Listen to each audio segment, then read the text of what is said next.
चलो good afternoon students. देखो units and dimensions chapter चल रहा था अपना।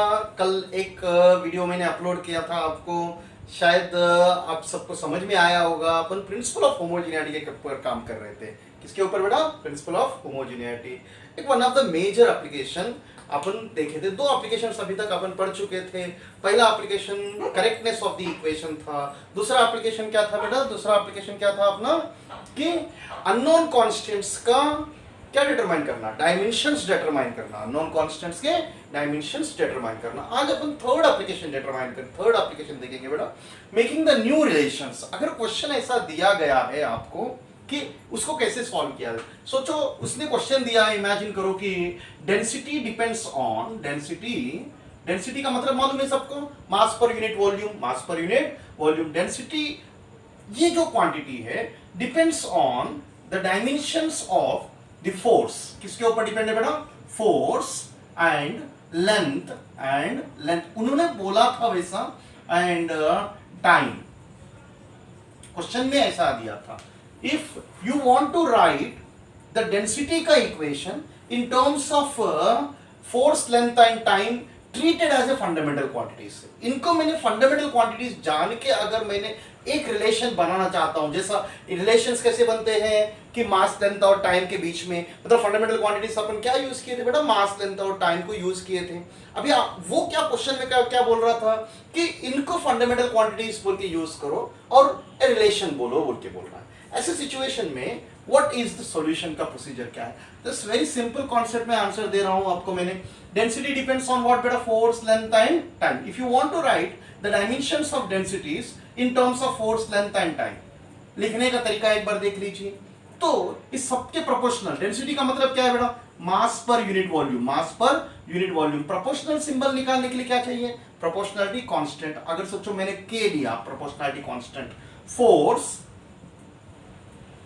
लिखने का तरीका to the power of a लिखेंगे, L to the power of b and time to the power of c, to the power of c. Solution का प्रोसीजर मैं बोल रहा हूं। सो मास पर यूनिट वॉल्यूम, इसको ऐसा बोल सकता हूं, मास। वॉल्यूम का मतलब क्या है बेटा? L cube. अगर एल क्यूब ऊपर आ गया तो क्या होगा? L to the power of -3। And T है क्या बेटा इसमें? नहीं है, तो T to the power of 0 लिख लो। मतलब ये डायमेंशनल फार्मूला हो गया किसका बेटा? डेंसिटी का। ठीक है भाई, अपने को समझ में आया। इनके डायमेंशनल फार्मूला से लिखो अभी, के इंटू फोर्स का डायमेंशनल फार्मूला क्या है बेटा? बोलो, M L T to the power of -2 to the power of a, L to the power of, इसका डायमेंशनल फार्मूला क्या है लेंथ का? m to the power of 0, l to the power of 1, t to the power of 0 to the power of b। बात समझ में आई क्या? और t का डायमेंशनल फार्मूला, टाइम का डायमेंशनल फार्मूला क्या है? डायरेक्टली लिखेंगे बेटा, time to the power of 0, time to the power of c। ऐसा लिख सकते हैं बेटा? हाँ भाई, time to the power of c। देखो पावर्स को जोड़ लो, m to the power of a है, m to the power of 0 है, तो m to the power of यहां पे भी 0 हो गया, तो k इंटू सब पावर्स को जोड़ लो, m to the power of a ही आएगा। l to the power of a, l to the power of b, मतलब क्या हो गया बेटा? बोलो, l to the power of a plus b हो गया। सही है ना? l to the power of a plus b। यहाँ पे देखो t to the power of -2 ये, t to the power of 0, t to the power of c, मतलब कितना होगा? t to the power of -2a plus c। बात समझ में आई क्या? यहाँ पे देखो बेटा, m l to the power of -3 t to the power of 0। अभी देखो पावर्स को इक्वेट करो, पावर्स को इक्वेट करो। अगर मैंने पावर्स को इक्वेट करना शुरू किया तो पावर्स को इक्वेट करेंगे बेटा। देखो a इक्वल टू क्या है बेटा? यहाँ पे 1, a इक्वल टू 1, तो यहाँ पे a इक्वल टू 1 लिखेंगे बेटा, a इक्वल टू 1। ठीक है बेटा, समझ में आ गया। और l to the power of -3 था, यहाँ पे कितना था? a प्लस b था, तो a plus b is equal to कितना लिखेंगे बेटा? बोलो, -3। a plus b is equal to -3। यहाँ पे कितना है बेटा? बोलो, -2a plus c is equal to कितना? 0। -2a plus c is equal to 0। यहां से मैंने a वैल्यू आ गई। ठीक है भाई, b वैल्यू निकालेंगे। b का वैल्यू कैसे निकालूं? a का वैल्यू 1 सब्स्टिट्यूट करो तो b is equal to automatically कितना होगा? -4। बात समझ में आएगा? 1 प्लस b, माइनस उधर जाएगा, 1 इधर जाएगा तो -1 हो जाएगा। So a is equal to 1 substitute करो तो यहाँ पे -2 आ जाएगा, तो c इज इक्वल टू कितना आएगा? 2। c is equal to 2। मतलब अपने को a b c के वैल्यूज आ गए, a b c के वैल्यूज आ गए। इन a b c के वैल्यूज को यहाँ पे रख दो। तो डेंसिटी को मैंने अगर डी सोचा, क्या सोचा बेटा, D should be equal to K into F to the power of A, F to the power of A कितना था 1, F to the power of 1, बात समझ में आई, L to the power of B, B कितना है बेटा बोलो -4, L to the power of -4 and T to the power of C, C कितना है 2, T to the power of 2। ये हुआ अपना आंसर। अपना आंसर कितना हुआ, we wrote the dimension density in terms of what dimensions, in terms of fundamental quantities of force, length and time। के fundamental, इनको मैंने क्या माना था, फंडामेंटल क्वांटिटी माना था, लिखने का प्रोसीजर समझ में आया, लिखने का प्रोसीजर, करने का प्रोसीजर समझ में आया क्या बेटा, करेक्ट। इसका बहुत मेथड्स है, मैं एक easy way to answer the toughest question also. अगर सोचो कि मैंने नॉर्मल वे में भी बताया, एकदम शॉर्टकट में भी आंसर हो सकता था, मगर मैंने यहाँ पे कौन सा मेथड बताया आपको, कितना भी टफ क्वेश्चन हो आपको निकालने आना चाहिए। ये प्रैक्टिस से आपको बहुत इजी हो जाएगा स्टेप, इतना इजी हो जाएगा स्टेप, जस्ट ये सब नाटक करने की जरूरत नहीं है, directly you come to this particular point, ये सब लिखने की जरूरत नहीं है, आपको डायरेक्टली आंसर हो सकता है। ऐसे कब होगा बेटा, ये प्रैक्टिस के बाद होगा। अगर सोचो यही बात उसने ऐसा कुछ क्वेश्चन में दिया, बात समझ में आई, एक बार पॉज करो बेटा, एक बार पॉज करके देखो एक बार प्रोसीजर क्या है, कि अगर डेंसिटी को मैंने फोर्स, लेंथ एंड टाइम के फंडामेंटल यूनिट्स में लिखना चाहता हूं तो this is the formula, f to the power of n, l to the power of -4, t to the power of 2। वो कुछ भी पूछ सकता है, ऐसा कुछ नहीं है। We are making new relations, we are making new relations between the density, force, length and time. It is dimensionally correct, it is dimensionally correct. बात समझ में आई क्या बेटा? अगर सोचो बेटा सेकंड ऐसे ही प्रॉब्लम लेंगे, एक ये सब प्रॉब्लम्स आपको एक्सी वर्मा के यही प्रॉब्लम से, एग्जांपल एक्सी वर्मा के एक्सरसाइज प्रॉब्लम से। अगर उसने बोला कि pressure is directly proportional to, मतलब प्रेशर को उसने फिर से फोर्स, लेंथ और टाइम के फंडामेंटल यूनिट्स में लिखो बोला। Pressure is directly proportional to force, लिखने का तरीका मैंने जानबूझ के यहाँ पे एक प्रैक्टिस सेशन के लिए ले रहा हूँ। सो लेंथ बेटा सही है ना, और क्या है टाइम, ठीक है भैया अपने को समझ में आया। लिखने का तरीका क्या है, प्रेशर का फार्मूला क्या है बेटा, force upon area, force upon area is nothing but the pressure. इसको के डायमेंशनल प्रोपोर्शनलिटी कांस्टेंट निकाल देंगे तो क्या आएगा, तो f to the power of a, l to the power of b, t to the power of क्या है बेटा बोलो c। लिखने का तरीका समझ में आया। फोर्स का डायमेंशनल फार्मूला कितना है, ml t to the power of -2 divided by a का dimensional formula a l square, कितना हो गया बेटा बोलो L square is equal to K। Force का डायमेंशनल फार्मूला लिखो ml t to the power of -2 to the power of A, तो L to the power of B। बात समझ में आई क्या, L to the power of B t to the power of C। मैंने practice session के लिए और एक क्वेश्चन ले रहा हूं आपको, यहाँ पे पावर्स को जोड़ने का तरीका है बस उतना ही। K is equal to m to the power of A, कितना हुआ m to the power of A, L to the power of कितना होगा बेटा बोलो A plus B, L to the power of A plus B, t to the power of कितना होगा t to the power of -2A plus C. बात समझ में आई, वही क्वेश्चन ले रहा, खाली यहाँ पे डेंसिटी की जगह पे क्या लिए बेटा, प्रेशर लिए, बस उतना ही। यहाँ पे ये कट हो जाएगा तो कितना हो जाएगा बेटा बोलो m l to the power of -1 t to the power of -2। चलो अभी इक्वेट करो, अभी इक्वेट करते जाओ, a b c के वैल्यूज डिटरमाइन करो, कितना होगा a इज इक्वल टू 1 होगा, a इज इक्वल टू कितना होगा बेटा बोलो 1, b इज इक्वल टू कितना, a plus b is equal to कितना होगा यहाँ पे a plus b is equal to -1 और -2a plus c is equal to -2। बात समझ में आई क्या? देखो a इज इक्वल टू 1 हुआ, a इज इक्वल टू 1 हुआ तो यहाँ से b इज इक्वल टू कितना आएगा बेटा बोलो -2 आएगा, b इज इक्वल टू कितना आएगा, और यहाँ पे a is equal to 1 substitute करो तो आंसर कितना आएगा बेटा, ये उधर जाएगा तो कितना होगा +2 होगा, कितना होगा +2। अरे बात समझ में आई क्या? तो c इज इक्वल टू कितना होगा 0, c इज इक्वल टू कितना होगा 0, तो ऑटोमेटिकली आंसर ले सकते हैं। क्या है बेटा बोलो, pressure P is equal to K into force upon क्या था A, force upon A, that is nothing but 1 and L is what बेटा, L is what L to the power of B, L to the power of B, B कितना है बेटा -2 है, so L to the power of -2। बात समझ में आई क्या? T to the power of कितना था 0, तो मत लिखो भाई T to the power of 0 था क्योंकि c इज इक्वल टू 0, तो आंसर कितना हुआ f l to the power of -2। बात समझ में आई क्या? f l to the power of -2, तो pressure is equal to, this is the relation, तो वेरी सिंपल अंडरस्टैंडिंग। और एक प्रॉब्लम लेंगे तो ऑटोमेटिकली आपको प्रैक्टिस हो जाएगी कि थर्ड एप्लीकेशन कैसे रहते हैं। ठीक है ना बेटा? एक बार पॉज करो सब जन, देखो बेटा एक similar type of question HC Verma में 17 नंबर का क्वेश्चन दिया गया। अभी जो मैंने पढ़ाया था आपको दो भी एग्जांपल्स एचसी वर्मा के ही थे 7th नंबर क्वेश्चन के, बाकी के दो एग्जांपल्स आप खुद कर सकते हो। उसी के अंदर 4 एग्जांपल्स दिए थे, 7th क्वेश्चन में 4 दिए थे, तो 4 प्रॉब्लम्स थे, उसमें 2 प्रॉब्लम्स मैंने अभी पढ़ाया था आपको, और 2 प्रॉब्लम्स आप खुद निकाल सकते हो, कुछ बड़ी बात नहीं है, वैसे ही 17th का प्रॉब्लम है, सिमिलर प्रॉब्लम। देखो उन्होंने क्या बोल रहा है, the frequency of vibration string. आपको शायद अभी कुछ समझ में नहीं आएगा, अपने को directly question is not important, अपने को solution is important, problem is important, what is the how to solve the problem.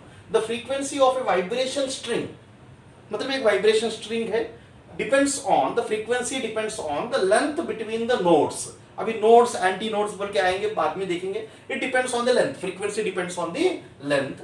Tension F, tension का मतलब फोर्स, टेंशन का मतलब force, so it depends on the length and the force in the strings and mass per unit length, mass per unit length. मतलब उन्होंने क्या बोल रहे हैं बेटा, the frequency depends on the what, length, force and mass per unit length, mass per unit length. Then guess the equation बोल के बोल रहा है, उन्होंने क्या बोला, guess the expression for the frequency for the from the dimensional analysis. देखो बेटा फ्रीक्वेंसी अपन n से सूचित करेंगे, फ्रीक्वेंसी डिपेंड्स ऑन व्हाट बेटा, फ्रीक्वेंसी डिपेंड्स ऑन L, ठीक है भाई। Frequency depends on what, force. Frequency depends on what बेटा, करेक्ट, मास per unit length, mass per unit length, m पर m by u l, mass per unit length. Okay बेटा, इसको small m बोल के उन्होंने दर्शाया था, तो अपन ने भी वहां पे स्मॉल m का मतलब क्या दिया उन्होंने, मास पर यूनिट लेंथ। अभी इन चारों में एक इक्वेशन बनाओ डायमेंशनल एनालिसिस की वजह से। अपने पास क्या है, अल्टरनेट सॉल्यूशन का प्रोसीजर क्या था, n is equal to k into क्या है बेटा बोलो, l to the power of a, simple, अपने को कुछ नहीं करना है, f to the power of क्या है बेटा बोलो, b, and m to the power of c, m to the power of c। अभी l का मतलब क्या है, length only, so I can rewrite it as k into l to the power of a only. बात समझ में आई क्या। f का मतलब क्या था बेटा बोलो, mlt to the power of -2, mlt to the power of -2, बात समझ, to the power of b। m का मतलब क्या है, मास पर यूनिट लेंथ, इसका मतलब क्या हुआ, ml to the power of -1 to the power of c। बात समझ में आई क्या, ml to the power of minus. Frequency का मतलब क्या है, 1 by time period, time period का मतलब क्या हुआ, 1 by t, so t to the power of -1 लिख सकता हूं, t to the power of -1। अभी यहाँ पे m और l कितने थे, 0 थे, तो ऑटोमेटिकली मैंने m to the power of 0, l to the power of 0, t to the power of -1 लिख दूं बेटा। डायमेंशनल फार्मूला से, इसलिए क्लोज्ड ब्रैकेट्स में देखना है। तो अभी m should be equal to, यहाँ पे जोड़ दो तो कितना होगा बेटा बोलो, k into m to the power of कितना हुआ, b, और c हो गया, तो m to the power of b plus c। बात समझ में आई कि m to the power of b plus c। l to the power of कितना हो गया बेटा बोलो, a plus b minus c।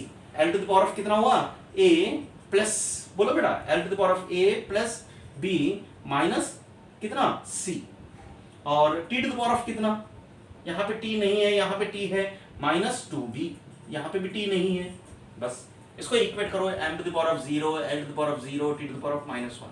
चलो भाई अभी इक्वेट करेंगे, b plus c is equal to कितना था, 0, तो लिखो बेटा b plus c is equal to कितना बेटा बोलो, b plus c is equal to 0, b plus c is equal to 0, और a minus b plus c, a plus b minus c is equal to b कितना था, बोलो यहाँ पे 0 था, ठीक है भाई, और -2b इज इक्वल टू कितना था, -2b इज इक्वल टू -1 था। तो देखो b इज इक्वल टू कितना, 1/2 आएगा, तो इसको निकाल के यहाँ पे सब्स्टिट्यूट करो, तो c इज इक्वल टू -1/2 आएगा। मतलब अपने को b इज इक्वल टू 1/2 आया और c इज इक्वल टू -1/2 आया। बात समझ में आई कि c इज इक्वल टू -1/2 आया। ये b और इसमें सब्स्टिट्यूट किया तो a इज इक्वल टू कितना, 1/2 प्लस माइनस ऑफ -1/2 कितना हो गया बेटा, 1 हो गया। बात समझ में आई क्या। तो a इज इक्वल टू कितना होगा, -1। आप कैलकुलेट करके देखो, a is equal to -1, b is equal to 1/2, c is equal to -1/2। इन तीनों को उठा के कहां पे सब्स्टिट्यूट करो बेटा, यहाँ पे सब्स्टिट्यूट करो, वही इक्वेशन है। तो आंसर कितना आएगा बोलो, frequency is equal to n is equal to कितना आएगा, k कितना आएगा, l to the power of a कितना है बेटा, a कितना है -1, a कितना है l to the power of -1, और f कितना है बेटा बोलो, f कितना है, f to the power of b कितना है 1/2, तो f to the power of 1/2, और m to the power of कितना c कितना है -1/2, m to the power of -1/2। देखो इसको डिनोमिनेटर में लाएंगे, इसको भी डिनोमिनेटर में लाएंगे, तो ये रूट हो गया, ये भी रूट हो गया, तो सिंपली लिखेंगे k by L into under root of F by M.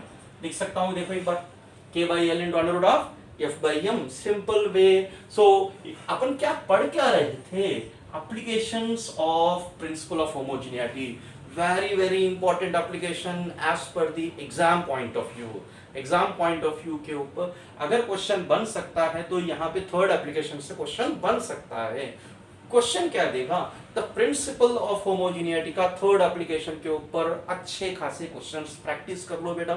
जितने भी पब्लिकेशन से जितने भी क्वेश्चंस मिलेंगे आप पब्लिकेशंस में, उनको सॉर्ट आउट करो। Third application, second application, first application बोल के, फर्स्ट एप्लीकेशन उतना इंपॉर्टेंट नहीं है, याद रखो। सेकंड एंड थर्ड एप्लीकेशन के ऊपर ज्यादा काम करना चाहिए बच्चों ने, क्लियर बेटा, बहुत ज्यादा काम करना चाहिए। अगर यूनिट्स एंड डायमेंशन से क्वेश्चन बन सकता है तो इन्हीं दो एप्लीकेशन से क्वेश्चंस बन सकते हैं बेटा, याद करो।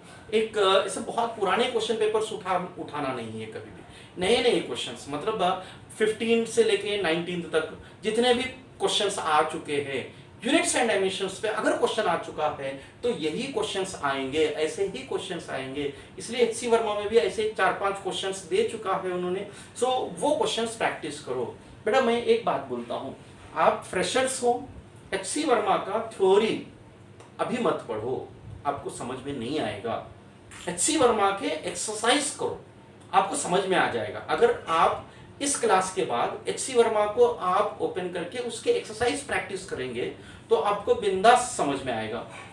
मैं 2-3 मॉडल्स और कवर नहीं किया, अभी कवर करूंगा, मगर यहां तक जितने मॉडल्स हो चुके हैं अब उनके ऊपर जो क्वेश्चंस है आपको वो अच्छे खासे निकल जाएंगे आपको। हाँ, पहले मैं और एक बार दोहराना चाहता हूं कि फ्रेशर्स को एचसी वर्मा का थ्योरी नहीं करना चाहिए, वो आपका अभी काम नहीं है। अदरवाइज आपको एक डर बैठ जाएगा फिजिक्स के नाम पे। अभी आप खुद से क्या करना है, एक्सरसाइज सॉल्व करो। आपको जब एक्सरसाइज आते जाएंगे तो ऑटोमेटिकली एचसी वर्मा का आपको ग्रिप भी आएगा अच्छा खासा। हर एक टीचर आपको बोलेगा कि फिजिक्स मतलब HC Verma, very good book, very बहुत अच्छा बुक, कॉन्सेप्चुअली बहुत अच्छी स्टैंडर्ड बुक, मगर आज के दिन आपके लिए इसके एक्सरसाइज इजी जाएंगे। अगर अच्छे टीचर्स के साथ आप हो तो अच्छे टीचर्स के आपको एक्सरसाइज निकालने में बहुत मदद करेंगे। जैसे जैसे 11th से 12th जाओगे तब एचसी वर्मा को कॉन्सेप्चुअली पढ़ना शुरू करोगे, तब आपको एचसी वर्मा क्लैरिटी देगा बेटा।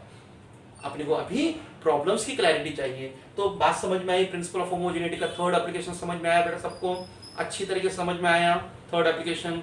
अगर कुछ भी डाउट्स है तो आप प्लीज मेरे को कॉल करो या व्हाट्सएप करो, मैं आपको रिस्पॉन्ड दूंगा। यहाँ पे और एक एप्लीकेशन रहता है बेटा, दैट इज अपन जैसा बोले थे सिस्टम ऑफ मतलब सिस्टम ऑफ यूनिट्स कितने प्रकार के बेटा, सिस्टम ऑफ यूनिट्स कितने प्रकार के हैं, 3 प्रकार के सिस्टम ऑफ यूनिट्स। कौन से बेटा सिस्टम ऑफ यूनिट्स 3 प्रकार के हैं, MKS system of unit, CGS system of unit और एफपीएस सिस्टम ऑफ यूनिट। एक रहता है कि एक सिस्टम से दूसरे सिस्टम को यूनिट का कन्वर्शन कैसा किया जाता है। जैसा 1 kg is equal to how many grams, very simple, 1 kg is equal to how many grams, 1 metre is equal to how many centimetres. बहुत सिंपली आप कोई भी बोल सकता है, मगर अगर अच्छे यूनिट्स आए तो उनको एक सिस्टम ऑफ यूनिट से दूसरे सिस्टम ऑफ यूनिट में कन्वर्ट करना है। तो देखो बेटा 1 kg इज इक्वल, ऐसे मैं एग्जांपल दूं, 1 kilo is equal to how many grams. General जाहिर सी बात है, कितने ग्राम्स बेटा, कितने grams, 1000 gram. 1 kilo is equal to, ठीक है ना बेटा, 1000 ग्राम्स। यहाँ पे देखो ये यूनिट बड़ा है, नंबर क्या हुआ, छोटा हुआ। यहाँ पे यूनिट क्या था, छोटा है, तो नंबर क्या हुआ, बढ़ गया। मतलब जब यूनिट बड़ा रहेगा तो नंबर क्या होगा बेटा, छोटा होगा। जब यूनिट घट गया तो नंबर क्या होगा, बढ़ गया। मतलब यूनिट और नंबर, अगर मैं ऐसे बोलूं नंबर को n से सूचित करूं और यूनिट को u से सूचित करूं, तो n बड़ा तो u छोटा, सही है ना बेटा, बात समझ में आई क्या।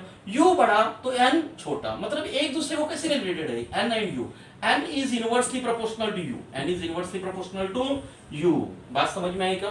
n बड़ा तो u छोटा, तो मैं ऐसा लिख सकता हूं n1 u1 should be equal to n2u2 ऐसे लिख सकता हूं, हाँ भाई n1u1 is equal to n2u2, n1u1।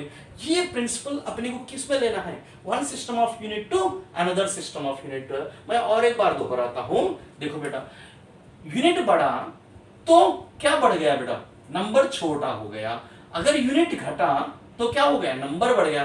तो नंबर और यूनिट एक दूसरे को कैसे है बेटा, ये नंबर और यूनिट एक दूसरे को कैसे है, इनवर्सली रिलेटेड है। कैसे है बेटा, इनवर्सली रिलेटेड है। तो n1u1 should be equal to क्या है बेटा, बोलो n2u2, मतलब nu is equal to constant. सही है ना, nu is equal to constant. ठीक है भैया, अपने को समझ में आया। इसके थोड़ा एक दो एप्लीकेशंस देखेंगे, one system of unit to another system of unit में कैसे कन्वर्ट किया जाता है। अगर सोचो फोर्स का यूनिट लेंगे, फोर्स का मतलब क्या था बेटा, बोलो फोर्स का मतलब क्या था, mass into acceleration, mass into acceleration. Mass का मतलब क्या है, kg।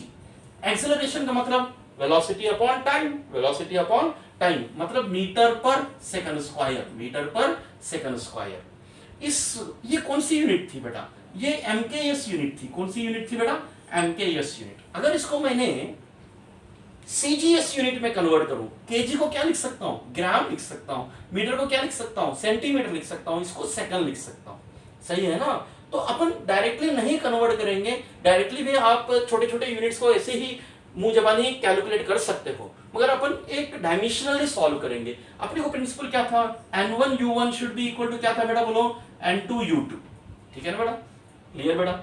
सो यहां पे n1 लेंगे अपन अभी, u1 u क्या था बेटा, बोलो kg metre per second square, kg metre per second square ऐसे लेंगे, kg metre per second square should be equal to how many, n2 u2 क्या था, gram centimetre per second square लिख सकता हूँ बेटा। बेटा सही है ना। इसको लिखने का तरीका क्या है, अगर सोचो ये n है, ऐसे सोचो अननोन क्वांटिटी है, जो आपको वही निकालना है, तो n इज इक्वल टू क्या होगा बेटा, बोलो। और n2 इज इक्वल टू कितना होगा, n2 इज इक्वल टू कितना होगा बेटा, बोलो।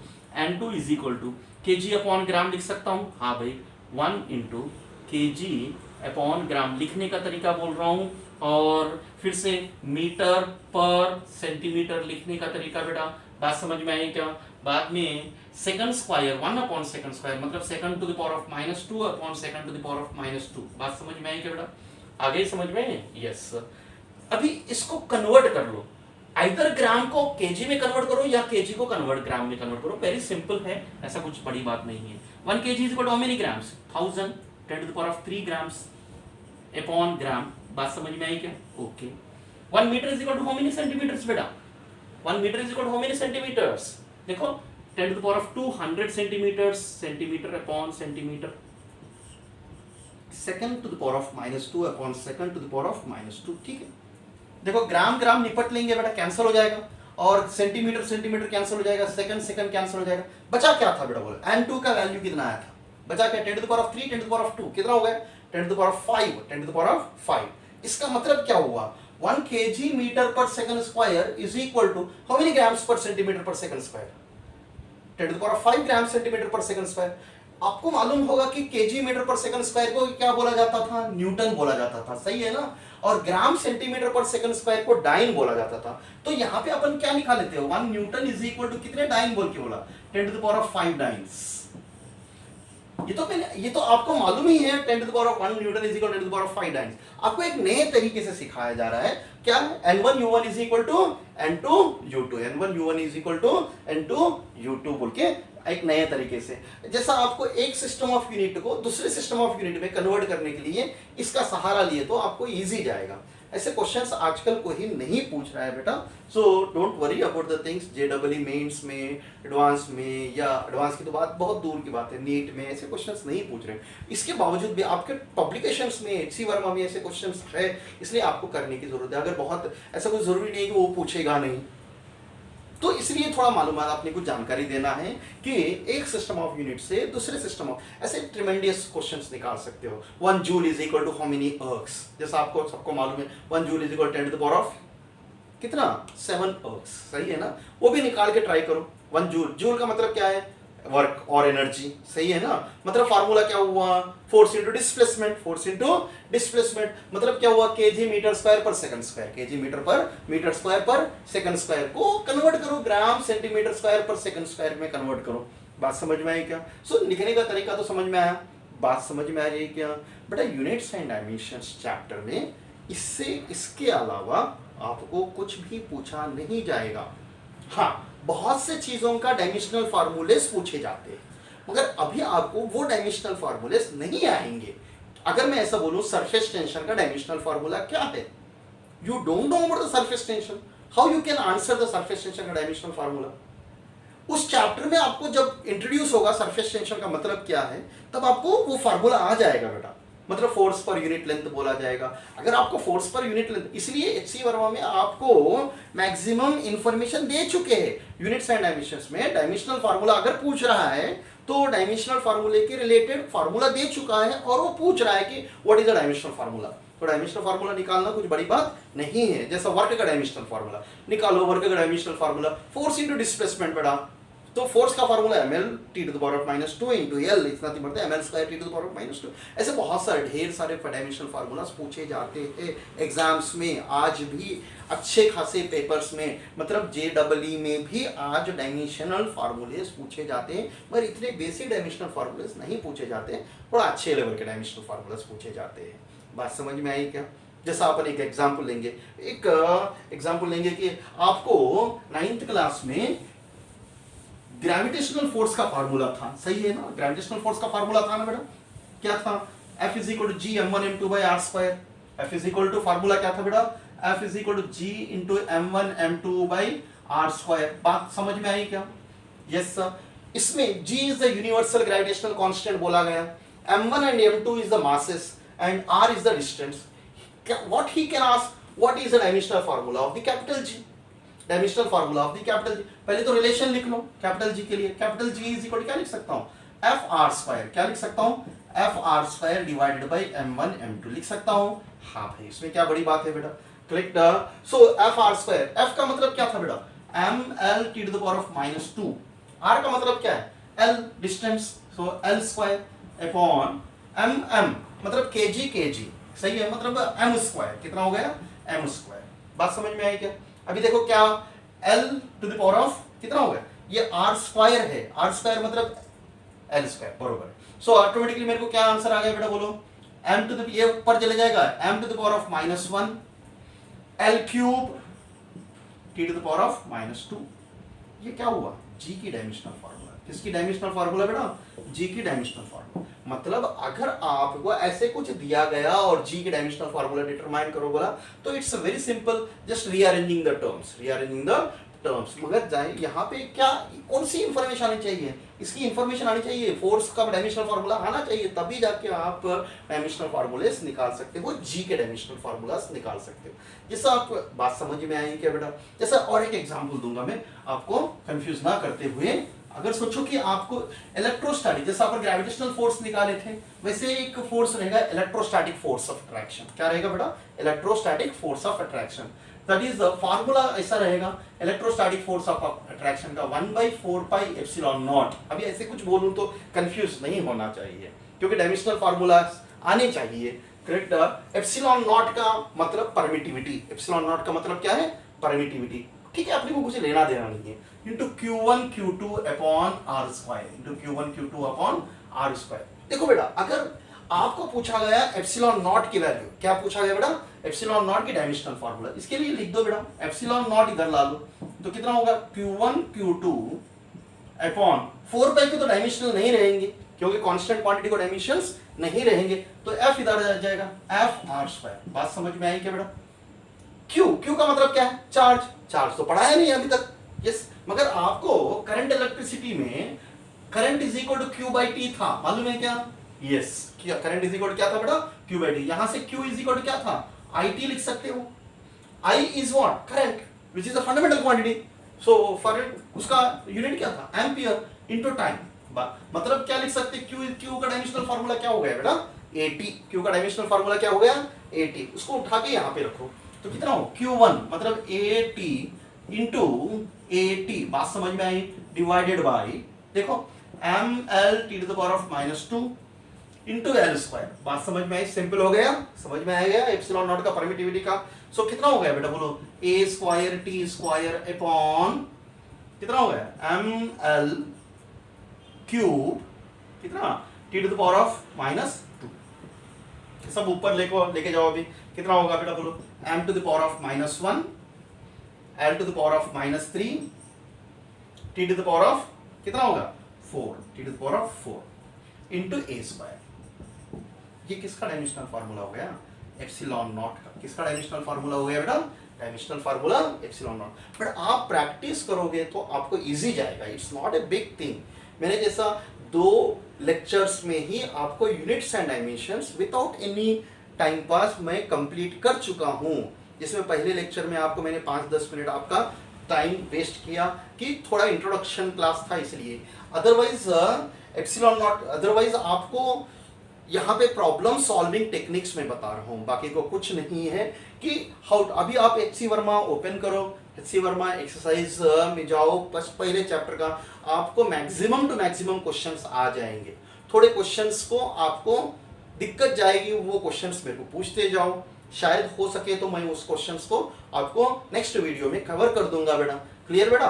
बात समझ में आई क्या? सो परमिटिविटी मतलब किसी भी चीज का डायमेंशनल फार्मूला पूछ सकते हैं, या एक सिस्टम टू अनदर सिस्टम का यूनिट कन्वर्शन पूछ सकते हैं, या प्रिंसिपल ऑफ होमोजेनिटी के ऊपर 3 प्रकार के एप्लीकेशंस के ऊपर प्रॉब्लम्स पूछ सकते हैं। बात कुछ समझ में आ रही है क्या? यस बेटा। Okay, pause the video and have a nice day बेटा। बात समझ क्लियर हो गया बेटा? ओके।